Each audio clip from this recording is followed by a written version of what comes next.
Assalamualaikum warahmatullahi wabarakatuh. Masih bersama saya Edi Swendra. Nah, ini saya mau ajarkan bagaimana penggunaan organik 90 untuk paku bambu ya. Nah, ini bambunya sudah saya pasang. Nah, ini ya. Nah, ini bambu kita paku di sini. Ke samping minimal dia 20 cm ya. Nah, ini sini sampai sini dia 20 cm.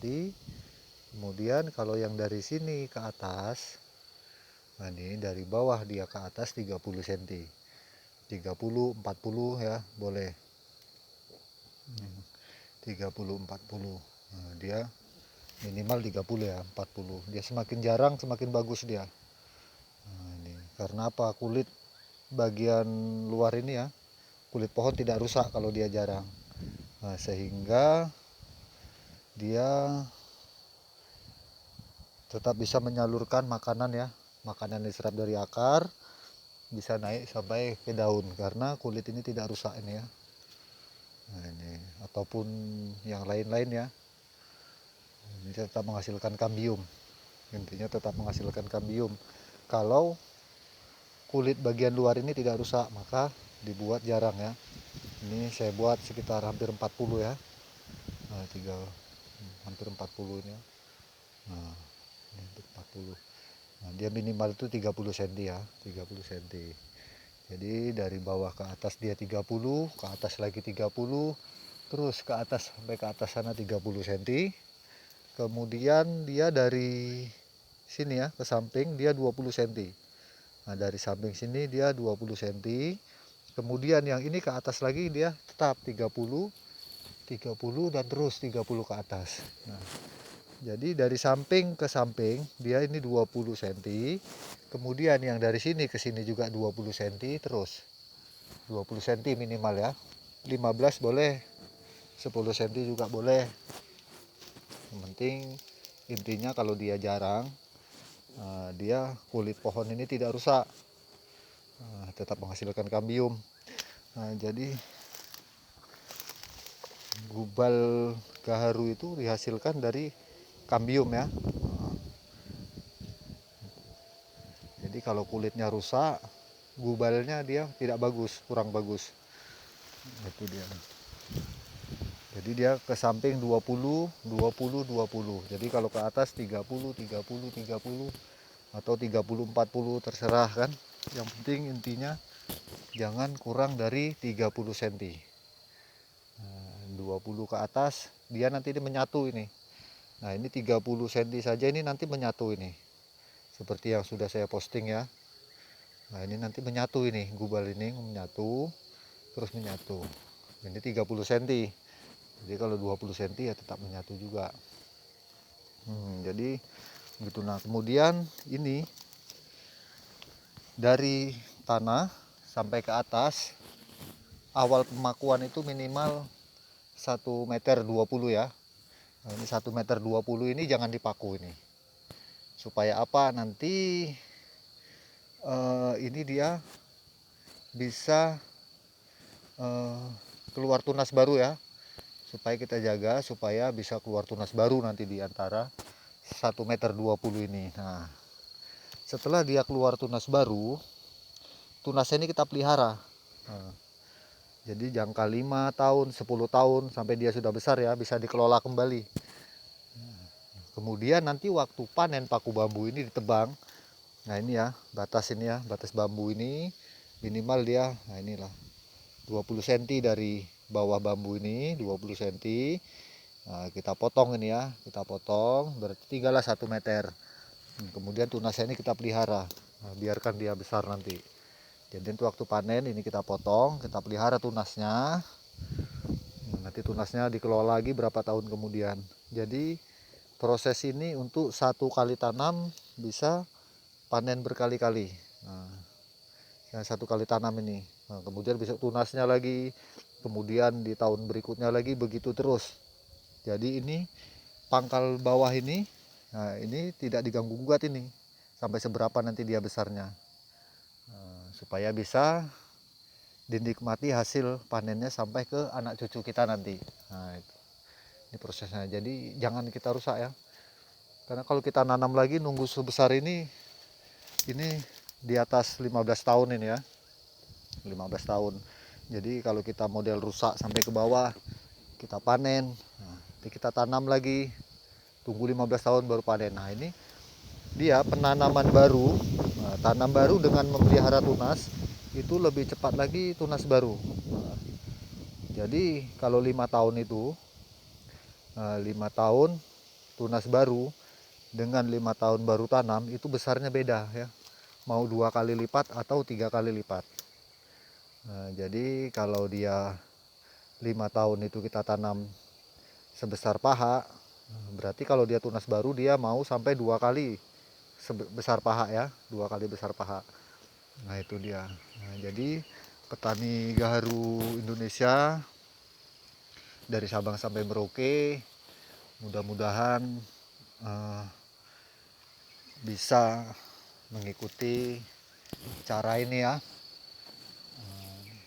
supaya apa, anak cucu kita nanti bisa menikmati daripada apa yang telah kita tanam. Nah, kalau ini kita rusak, dia tidak keluar tunas, jadi anak kita nantinya harus tanam lagi. Nah, ini. Kita paku aja ini sampai ke atas. Nah, waktu panen kita potong 20 cm dari paku bambu bawahnya ya, di bawahnya 20 cm. Kita pelihara ini tunggulnya sampai seberapa nanti dia, sampai kapan dia mati ya. Jadi itu aja, ke samping 20, terus 20 20 terus ke samping, ke atas 30 30 atau 40 40 35. Nah itu boleh. Nah, usahakan ini kulit, nah ini dari antara 20 ini, nah ini 20 cm ini sampai ke atas ini, nah terus sampai ke atas ini, jangan sampai rusak ini. Fungsinya supaya dia tetap segar dan bisa menyalurkan makanan yang diserap dari akar ya. Jadi dia tetap hidup, tetap menghasilkan kambium, dan kambium tadi bisa untuk proses gubal ya. Jadi proses gubal itu dia dari kambium. Jadi kalau kulitnya mati, ya kalau dia tidak menghasilkan kambium, kualitasnya kurang bagus. Nah ini caranya. Jadi mudah-mudahan sudah bisa dipahami ya teknik paku bambu ya. Ini kemarin saya panen dalam satu bambu ini ya, sudah saya carving, masih basah lah ya.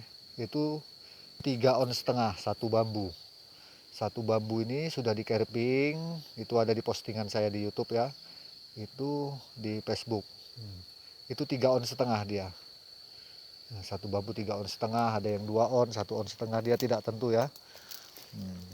Jadi bentuknya juga. Dari itu ingat, ini yang perlu ditandai di antara 20 cm ini ke atas, terus 20 cm ini jangan sampai rusak kulitnya sampai ke atas. Fungsinya untuk menyalurkan makanannya dari yang diserap dari akar untuk ke daun ya, kita proses dia supaya hasil dari gubalnya itu bagus. Nah yang kemarin saya sudah ambil ya, itu 1 tahun sudah berminyak dia dibakar, aromanya alami. Nah ini fungsi dari paku bambu ini supaya apa? Ini tidak memasukkan cairan ya, tidak memasukkan cairan ke dalam pohon. Nah ini dia fungsinya. Nah, maka dia proses maku dia harus minimal sejajar ya, rata. Nah ini dia rata sejajar ya, ini supaya apa, tidak masuk air hujan. Nah kalau dia arahnya ke bawah, dia nanti menampung air hujan. Nah, kalau sudah menampung air hujan akan terjadi pembusukan.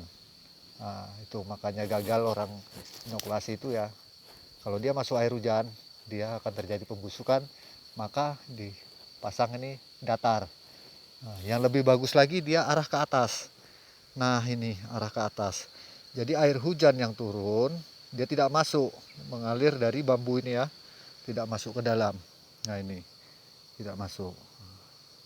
Ini boleh, yang bagus itu ke atas arahnya. Ini minimal ya sejajar ya, nah, sejajar dia. Nah, jangan ke bawah, kalau arah ke bawah dia nampung air hujan, akan terjadi pelapukan dan pembusukan.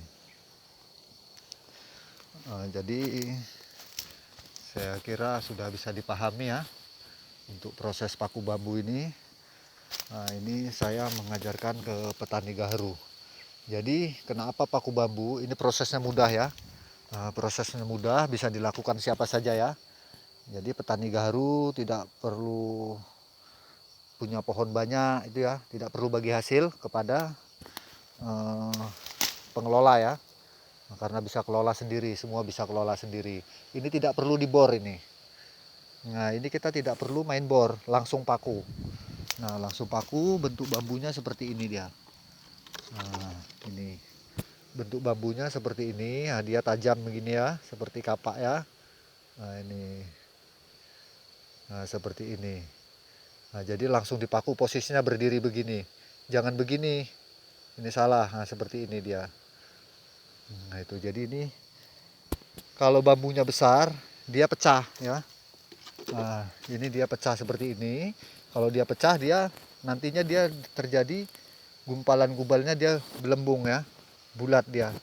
Nah kalau dia kecil, lepes dia jadinya ya, kecil. Kalau dia pakunya kecil, dia juga kecil. Jadi disesuaikan dengan ukuran pohon. Kalau pohon sebesar paha, dia boleh digunakan lebih kecil ya. Nah, kalau sebesar paha dia boleh, cuman dia jaraknya jauh ya, jarak jauh ya. Nah, ini minimal 40 ya, 40 ke atas, 20 ke samping ya. Bambunya lebih kecil, boleh dibuat sebesar rokok aja. Nah, dibuat sebesar rokok saja itu bambunya untuk pohon sebesar paha ya. Minimal itu sebesar paha ke atas ya untuk lakukan paku bambu. Nah untuk bagian ranting yang kecil-kecil itu, nah, itu boleh digunakan juga sebesar rokok ya, sebesar rokok. Nah, dia gubal yang bagus itu nanti waktu dipanen itu yang kualitasnya bagus di bagian ranting, di cabang-cabang itu ya. Nah di cabang-cabang itu. Nah kalau di cabang itu kita pakunya jaraknya 40 ya, 30, 40, jangan rapat. Kalau rapat nanti dia kering, dia mau kering dia pohonnya ya, karena kulitnya mati, kulitnya rusak ya, kulit rusak, tidak ada saluran makanan yang naik ke atas. Dibuat jarang, minimal 40 ya, 40, 50 boleh. Nah, dia semakin jarang semakin bagus dia paku bambu.